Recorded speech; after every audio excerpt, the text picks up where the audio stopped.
আসসালামু আলাইকুম রহমতুল্লাহ। আমরা যদি পবিত্র কোরআন পড়ে পবিত্র কোরআন অর্থসহ বুঝতে চেষ্টা করি, তাহলে আমাদের আরবি শব্দগুলো মুখস্থ রাখা খুবই জরুরি। আজকে কিছু আরবি শব্দ জানার চেষ্টা করব, যেগুলো কোরআনে বারবার এসেছে। মিন শব্দের অর্থ থেকে, অন্তর্ভুক্ত বা এর।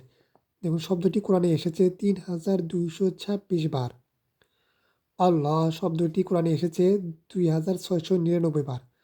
ফি মধ্যে শব্দটি কোরআনে এসেছে ১৭০১ বার। ইন্না শব্দের অর্থ নিশ্চয় বা কেবল শব্দটি কোরআনে এসেছে ১৬৮২ বার। আলা উপরে। আল্লাযীনা শব্দের অর্থ যারা। লা শব্দের অর্থ না। মা শব্দের অর্থ যা বা না বা কি বা পার্থক্যকারী মা। রব শব্দের অর্থ প্রভু। ইলা শব্দের অর্থ দিকে। মান শব্দের অর্থ যে বা কে। ইন শব্দের অর্থ যদি। আন শব্দের অর্থ তে বা যে। ইল্লা ব্যতীত। যালিকা ওই।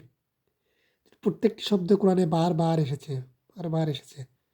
তাহলে আমরা যদি শব্দগুলো অর্থ মুখস্থ করি, তাহলে আমাদের আয়াতগুলো বুঝতে অনেক সহজ হবে।